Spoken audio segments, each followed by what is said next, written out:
tumaka, mga naman ni ang yawi. Libre wala bayad. Libre wala bayad. Brad, kanto mga nasa hospital, mga nasa bedridden, wala lagi kwarta. Basaha ang Colossians chapter 1 verse 24. Tingol si Pablo, I am happy about my suffering for you. Because of my suffering, I am able to complete what is still remains of Christ suffering in behalf of His body, the church.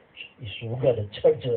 Sorry, ako lang gikuan ang Colossians chapter 1 verse 24. Kay Roma 8:37, in Him we are more than a conqueror. Bisan ang kamatayon, gikankir na nato, amigo na nato ang kamatayon. Gikisan na nato ang kamatayon, gihag na nato ang kamatayon, wins na nato ang kamatayon. Pagkanindot na kasinatian sa tao. Busa 1 hour, ako niya i-continue next week. Pertigyo ninduta, pertigyo lamia. Pagkalamigo ako nagsulti din mo rin. Manglibaw, pero akong baribo. Bisag dili ko ang ngayan. Bisag dili ko ang ngayan. Busa mag-ampo na. Sa ngalan samahan sa anak sa Espiritu Santo. Amen. Salamat o Diyos sa imong gugma. Salamat sa imong dakong gahom nga gibutang sa among kasing-kasing diha sa bunyan sa among pagkabata. Midagkay day ang mabugnang tubig nga buhi diha sa among kasing-kasing. Almasinati namo nga kami anak sa Dios. Tungod kay kami anak sa Dios, doon namin nature sama sa Dios. Kay unsa gani ang anak maugid ang unsa gani ang amahan, like father, like son. Doon namin kinaiya nga sama kanimo. Gahom nga makapildi sa kanitnit. Na imong gidaog 2,000 years ago. Unya kay uban ka man ako nga mo all the days of our lives.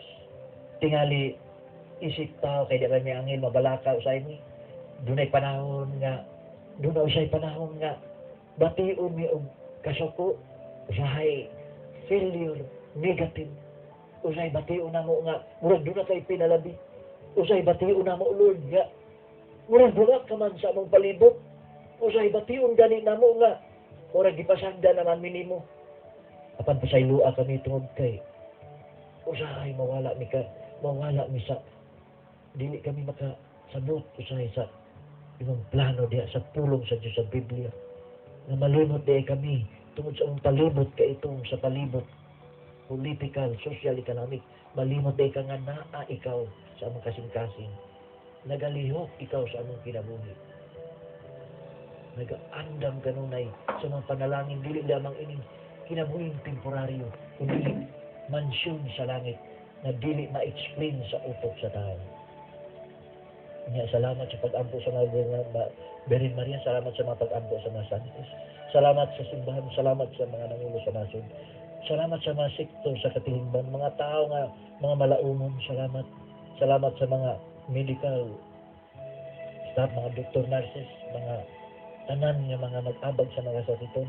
Salamat sa tanan.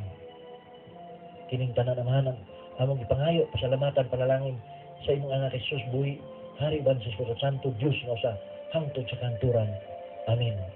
Busa tungod kay ang kamit-mit mo ay naghari, hangad adunay dakong dag-ong. Pero paabutang mong hilak ang langit, kay human sa iyang pagbako, human sa iyang pagdangoy-ngoy, adlaw mo bidlisyo, sa bulak makapabuslak, sa katahong mga linyong, sa buyog, makahatag paglaan. Busa sa ngalan sa itong station manager, Sir Nono Alminaza, station director, Padre Rocky, sa Pikas Lawak Engineer Roger Rocky, kaninyong mga naminaw diha, ako magpasalamat, kini si Bradley Amorado, sa samang takna, Moguer Stasyon, magalanog-lanog, diha sa inyong tugkaran. Thank you, and good morning.